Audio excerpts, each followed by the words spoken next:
Welcome back, fellow Kenyans, and thank you very much for your greatest support. Now, ODM was in Mombasa today, and we are being reminded that broad-based government is not a party.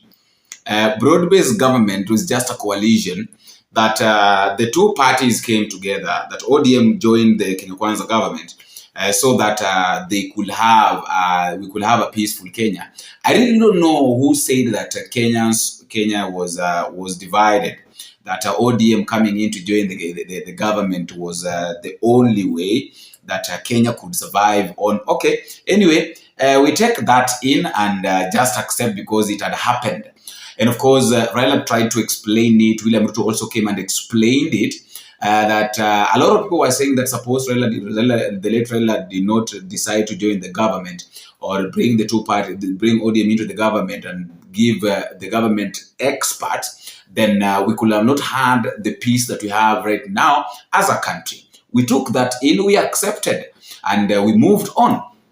Now, a lot of things are happening here and there between the government and ODM, in the absence of the person, or in the absence of the founder of ODM, and in the absence of the person that had the idea of ODM joining the government to form a broad-based government.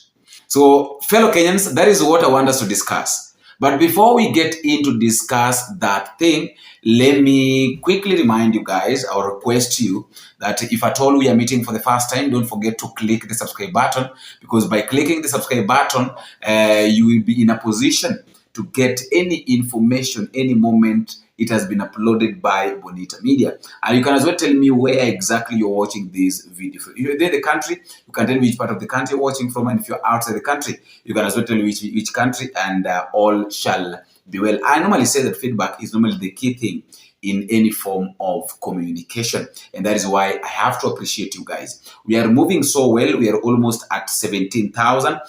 We are at around 16.9 or 16.89. I know by tomorrow probably we'll be at 16.9, and probably before the end of the week that we're going to get into, tutakuwa at 17,000. And our target is that before the end of the year tukuwe tumefika at 20,000, which is so much possible. I know we are going to get there. Now, let us talk and let us discuss what is happening between ODM, broad-based government, Gladys Wanga, Edwin Sifuna, Ruto Dinga, Oburu Dinga, people like John Mbadi, Babu Wino. Where are they? What are they saying? What is in their minds? Why are they speaking different languages? And the so-called the government, William Ruto, with the issue of Sufuria and all that.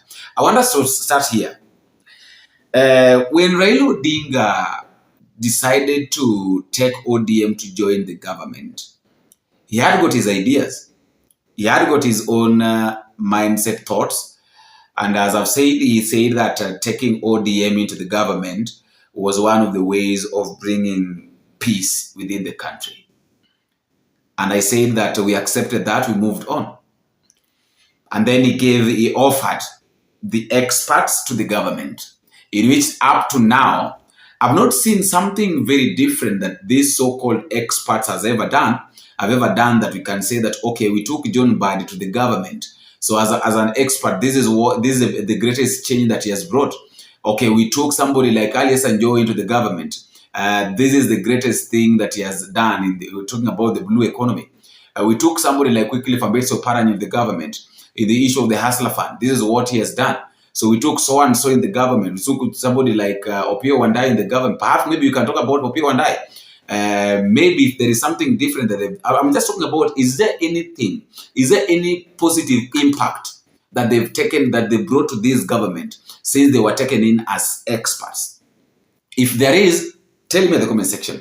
And if there is not, then we can as well say that this issue of the expertise or the expert thing was just a scam, right? Was just one of the ways of maybe somebody wanted to eat in the government in the name of maybe claiming to be blah, blah, blah. I don't want to get into that. Now, I want us now to come back now to talk about ODM as a party. The other day you heard William Ruto saying that the only person who could give him stress was the late Raila Odinga. So in other words, he knows that in 2027 will be like just like a walkover to him. So I don't know if he'll use the criteria, the criteria that has been used in Tanzania by Suluhu Samia Hassan, but we have to understand that Tanzania can't talk about democracy.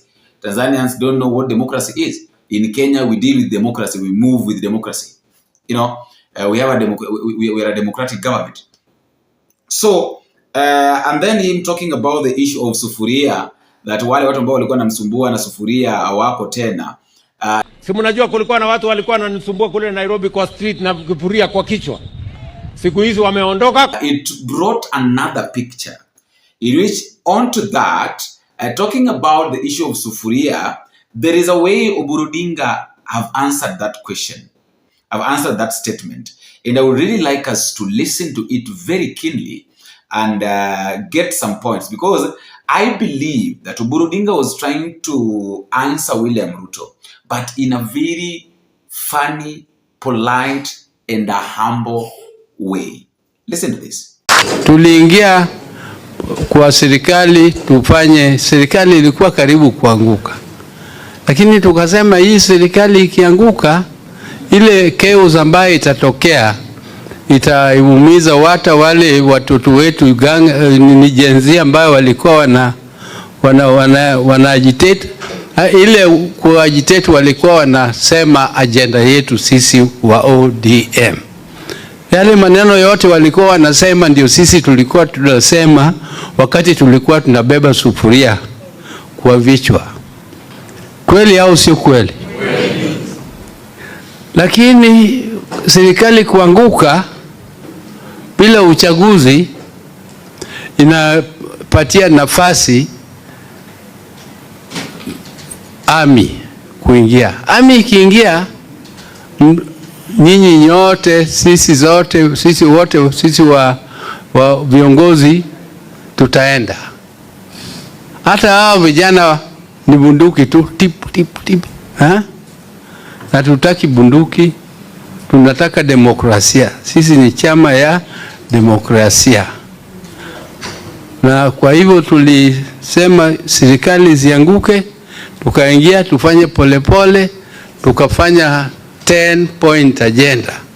Hiyo 10-point agenda ile tukakubaliana na hawa, hiyo ndio tutaitimiza. Tutachungalia tuone kila point imetimizwa mpaka 2027 tufanye pamoja mpaka 2027. Ikifika 2027 na nyinyi mkugangari, you can either form the government or you will be in the government. But we are not going to be a party which will be out of government. Sasa hiyo ndio msimamo. Now, that is Oburu Odinga. Oburu Odinga is trying to tell us also that, you know, when we decided to join the government, you know, we were like, we want peace, we don't want the military to take over and all that. And then, you know, is also like, you know, when the military took over, tungekuwa na shida kubwa sana Kenya. Okay, I'm just saying that, okay, we are loyal, we accept. Then now we get into the main discussion. ODM as a party. The issue between Gladys Wanga, Edwin Sifuna, Ruth Odinga, and all these other people like Caleb Amisi and all that. Edwin Sifuna today in Mombasa said a statement that before we discuss about it deeper, I want us to listen to it. Wengine wanatuambia ati by elections za November 2027 party leader ati kuna candidates wa broad based. Broad based si chama. Na kama si chama haina candidates. Unajua nyinyi mmefanya kazi ya kura hapa. Kuna wamama wakiingia kwenye polling station kama hawajui jina ya candidate, wanasema mimi nataka ule wa ODM. Ukweli ama uongo? Kuna wale ambao hawajui hata candidate na chama, wanasema ile symbol ya baba, ile chungwa. Mimi nataka ule wa chungwa. So mniambie kala ya broad base ni gani? Na symbol ya broad base ni gani? Mtu akitoka kule mashinani aseme anataka mtu wa broad base, unampeleka wapi? Hakuna candidate wa broad base. Broad base is not a party.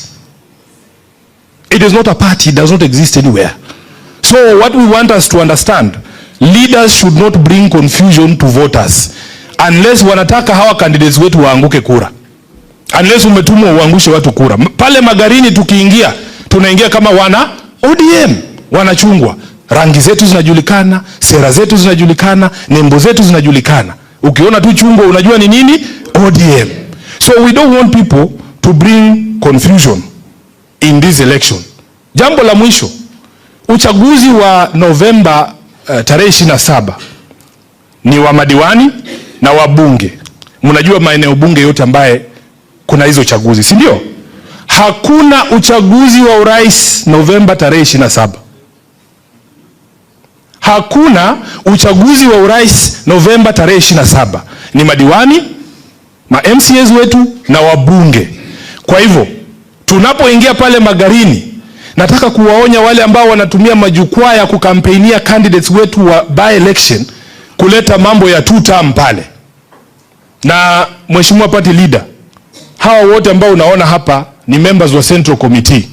Tuliketi tukasikizana kwamba jambo ambalo halijasikizanwa ndani ya chama cha ODM ni kwamba hatujaamua jinsi ambavyo chama kitaingia katika uchaguzi wa 2027. That is Edwin Sifuna trying to say that ODM is not in government and broad-based government is not a party in which you and I can accept and can adhere with Edwin Sifuna that that broad-based government is not a party, has never been a party, and will never be a party. This was just a system. If we call it a system, broad-based government was just a system that was being used, or that was used by the government or by the two parties to make sure that they bring peace, according to the way they claim, to bring peace to a country, to the country. But it is not a guarantee. It is not a guarantee that these two parties will work together up to 2027, maybe up to past 2027. Some people are claiming that, oh, they were told. And Edwin Sifuna is saying so well that, right now everybody is like, tuliambiwa. Yes, mliambiwa na baba. With that which you were told as an individual by or with Raila, keep it to yourself. I don't know whether we understand each other here. Edwin Sifuna is saying that which you were told as an individual by Raila Amolo Odinga, keep it to yourself. What we are going to deal with is what we were told as a party. The statement that we were told as a party when we were together, and even the world knows that this is what we were told, that ODM is going to work with the government, but up to only 2027, not past 2027. Kuna watu wanazunguka wakisema ati ni baba pekee alikuwa anaweza kuangusha wao kura. Kuna mjumbe hapa ametuambia mtoto wa Simba ni nini? Simba. Watashangaa sana.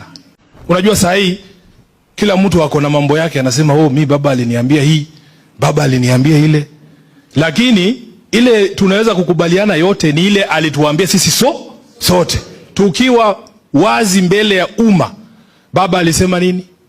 Alisema tunadhifishe chama chetu kwa ajili ya uchaguzi wa mwaka 2027 tuweze kutoa na sisi candidate wa kuchaguliwa mwaka 2027. Hiki chama mimi ninavyowajua nyinyi, ninavyowajua nguvu zenu, nimewaona bana. Nimewaona nyinyi mkipigana hapa wakati wa chaguzi ndogo kule Malindi. Mheshimiwa Party Leader, ilikuwa ni fujo, lakini nyinyi ninavyowajua hakuna jambo ambalo tunaweza wekwa mbele yetu atilitushinde. Mimi najua tukiamua leo hii ya kwamba tunamsimamisha Party Leader wetu huyu 2027, watu wanaenda nyumbani. Tukiamua tunasimamisha huyu Abdul Swamad, tukiamua tunasimamisha huyu Abdul Swamad ama deputy party leaders wale wengine wote, tutashinda huo uchaguzi. Mukisema SG wenu wasimame kura 2027, hiyo uchaguzi tunashinda tena mapema. ODM is not in the broad-based government. He goes ahead and says that we have to understand that in November 27th November, the by-election that are going to happen only in two positions, MCA and MP. Whereby I think in Ugunja we're going to have replacement of Opiyo Wandayi, and then I think in the place of John Mbadi too, we're going to look for a replacement.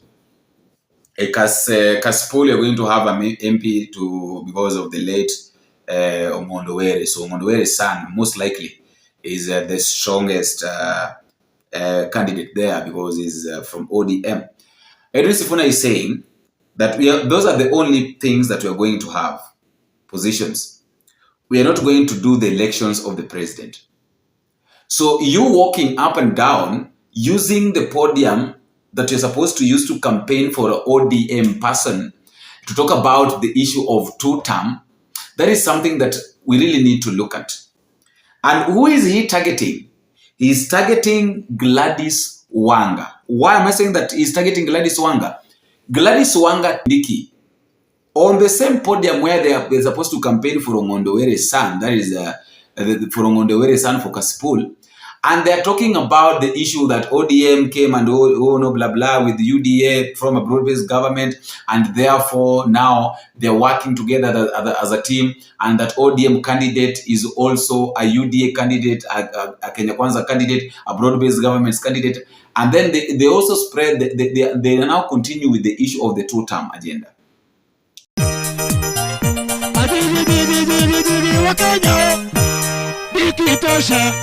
Jigiji wa Kenya, Ruto tosha. Jigiji wa Kenya, Ruto tena. Wakiwa na Kindiki, mambo shwari. Wakiwa na Wanga, mambo shwari. Wakiwa na Ichung'wah, mambo yote. Wakiwa na Kaluma, mambo yote. Wakiwa na Omolo, mambo yote. Topina, obera, milo yura yo. Obera mañana como la doya yura. Mama topina.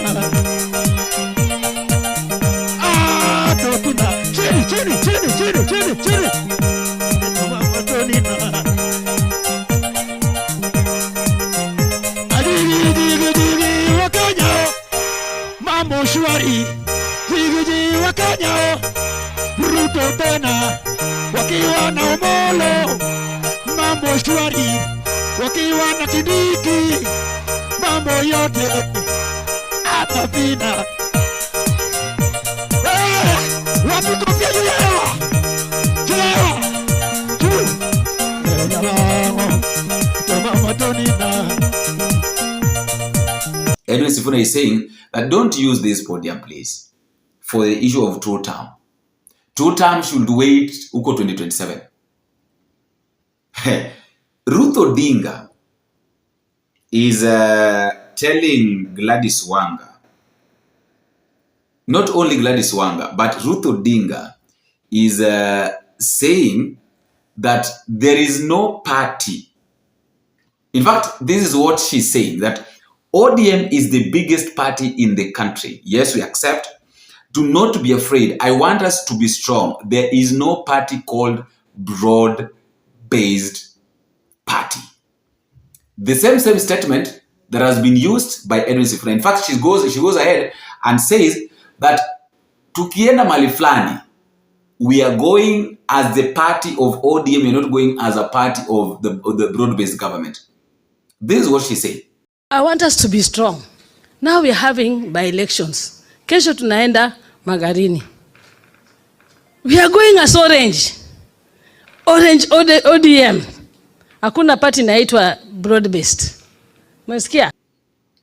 So fellow Kenyans, I would like you to tell me what you think at the comment section. Because according to me, I feel like ODM might be in the right hands. The only problem is that we have individuals who wants to gain from the government, but they want to hide behind ODM. There are those ones who are hiding behind ODM, like sisi ni watu wa ODM, Mara, oh, this is what is happening. But in real sense, they have got their own agenda. So how are we going to go about this? How are we going to prevent all these things from happening? How are we going to maneuver all through this thing? That is what I want to tell me in the comment section. How is ODM going to maneuver all this? Do you really think that it's going to be very easy for somebody like Gladys Wanga? Because Gladys Wanga ndiye kwa shida kubwa sana hapa. Gladys Wanga, people like John Mbadi, hao ndio wako kwa shida kubwa. It's going to be a crack on them. Actually, they've been cracked. It's a crack on them. It's a war that they are not going to win so easily. Especially at this point that Edwin Sifuna is being backed up by Ruto Dinga.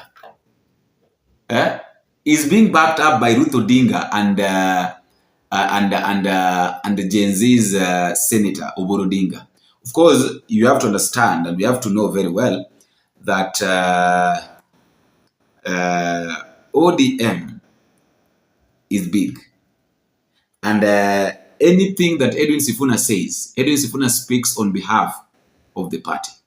It had been confirmed, and it's normally been confirmed several times that Edwin Sifuna speaks on behalf of the party. So, fellow Kenyans, let me also know what you think at the comment section. Don't forget to drop me a comment, tell me what you think and where you're watching this video from. And most likely, please don't forget to subscribe. Until we meet again, I've been your host, Boniface.